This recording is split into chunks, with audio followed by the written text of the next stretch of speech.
next broadcast pop-up studio podcast advertising event that is happening annually, and we're having Doaa from the National. Hi Doaa, how are you? Hi Laura, good to see you again. Good to see you too. I've just seen your presentation on the stage. You were talking about the National and the podcast that have been launched in the past several months. Yeah, I think this is a busy year for the National podcasts because too many things are happening here in the region and the world.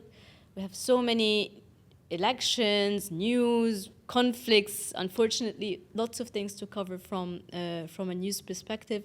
We have big events such as the Paris Olympics later in the summer. So there are lots of news stories and content to produce this year, I guess. How about the podcasts?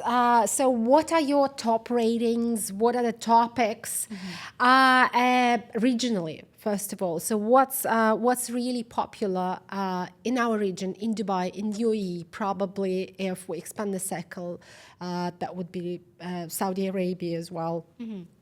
So the market trends that I'm noticing for our conversational podcast, they're still dominating. This is what the majority of people listen to. This is what I occasionally listen to.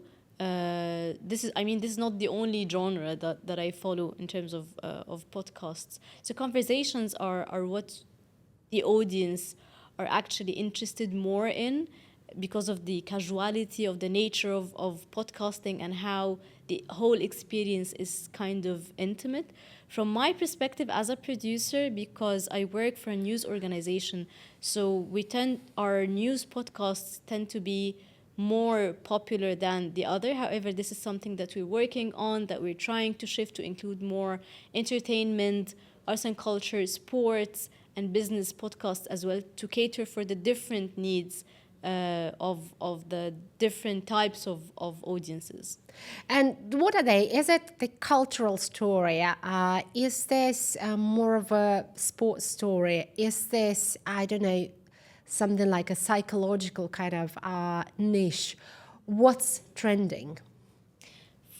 You mean in the UAE? In the UAE and in Saudi Arabia. Let's take these two regions that are rich in podcasting. Mm-hmm. I think the self-help genre is quite popular now. I wasn't listening to that genre up until 2 years ago, and then when I started, and my favorite one, for example, is Hidden Brain, and when I came across it, I was like, I cannot stop listening to it. It's something that I look forward to. I wait for every Tuesday morning because a new episode has just dropped. And from what I'm seeing on the podcast charts on Apple and Spotify, they are conversational, but the genre itself is self-help, is mental health. And it makes some sense because if you're looking for some type of information or a certain conversation, you can get that on YouTube, you can get that from news websites, you can get that everywhere. But mental health, for some reason, was not quite popular on the traditional forms of media, on TV and radio. And for some reason, mental health related articles were not very appealing to readers. So I think podcasting was that thing that was so fitting the nature of the topic, because it most of the time they are revealing conversations. They're doing some really deep dives into concepts that we never paused and thought about it. So I think mental health podcasts and self-help podcasts are quite popular now. That's amazing. That's amazing to hear that. And the reason I'm trying to understand this is because this event is mainly to talk about advertising.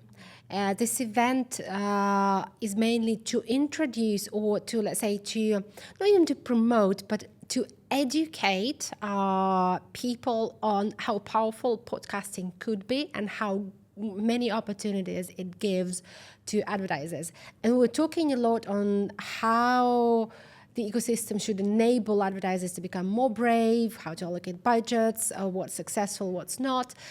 But I think what I would like to ask you, and I would like you to elaborate probably on the creative side of things, because you're dealing with stories. you're dealing with the stories that reach the national podcasts, right?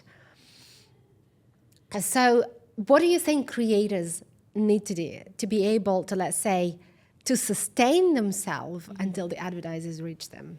It's interesting because I kind of think advertisers are the ones that can look out for the content and see what works for them.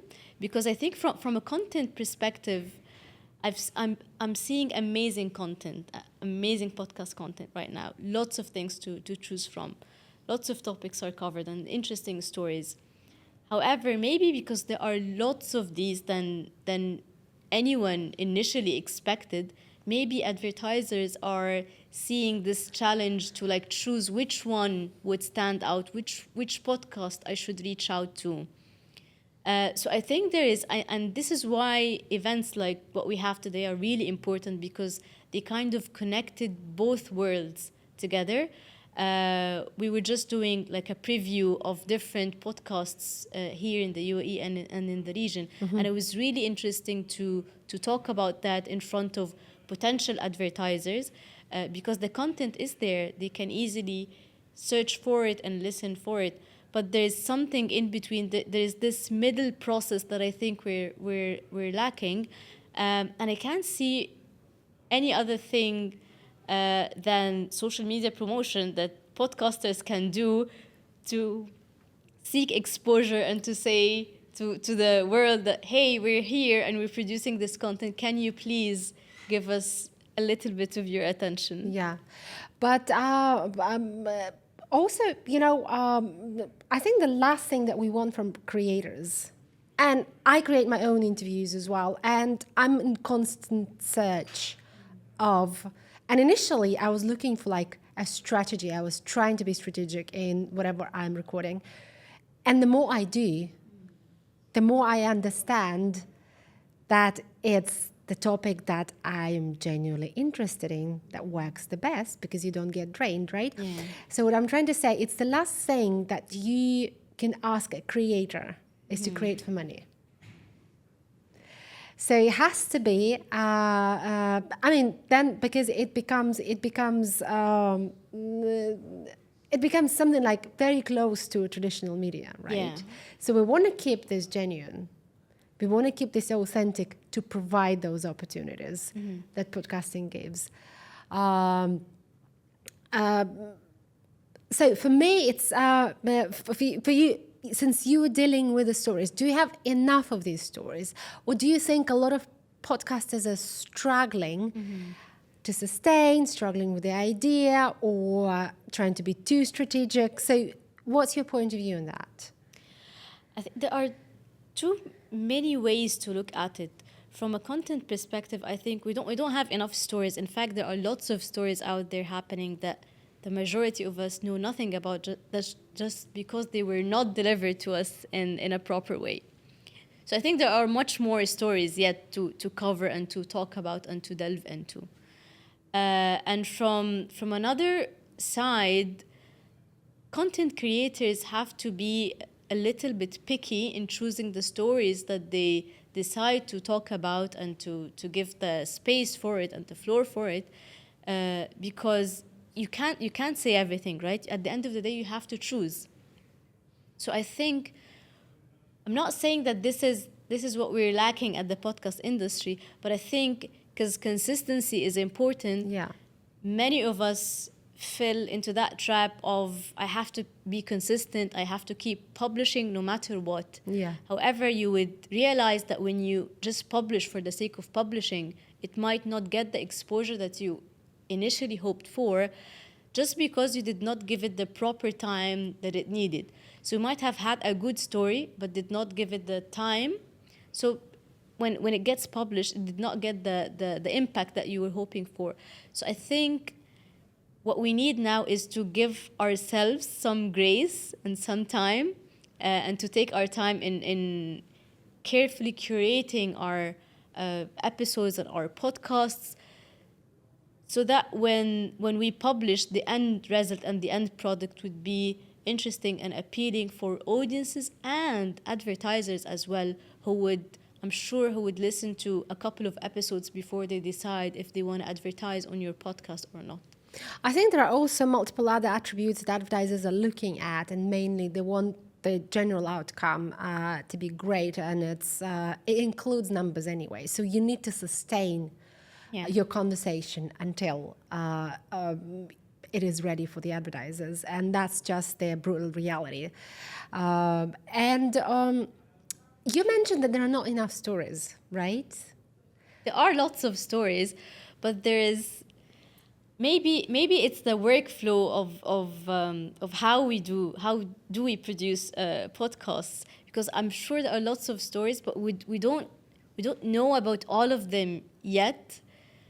Maybe because our focus is somewhere else, is on that we have to produce. I have to get this amazing voice that I've seen on LinkedIn or on Twitter, while there might be much more interesting stories about people who are not necessarily good enough at self-branding, so you know nothing about them. This is what I meant to say. There are lots of stories, but we don't know about all of them yet.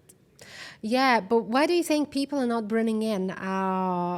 Is this a lack of, bravery, or is this a big focus on monetization straight away? What do you think? Why creators are prevented from bringing the great stories out there? I think because the focus is on the exposure. So when you choose a voice to be a guest on your podcast as well, you would of course choose someone who has a strong following on social media, right? Someone who you're 100% sure is a good speaker and would drive your podcast numbers up, right? However, I think there's this sort of responsibility that is there in journalism, that it's your responsibility to give a voice to the voiceless, but they do not necessarily have to be so eloquent or so amazing on the front of self-branding. So I think maybe it's just because podcasters are keeping their minds busy with lots of fronts. It's the consistency, it's the number of listens, it's the voices, the nature of the voices that you're featuring.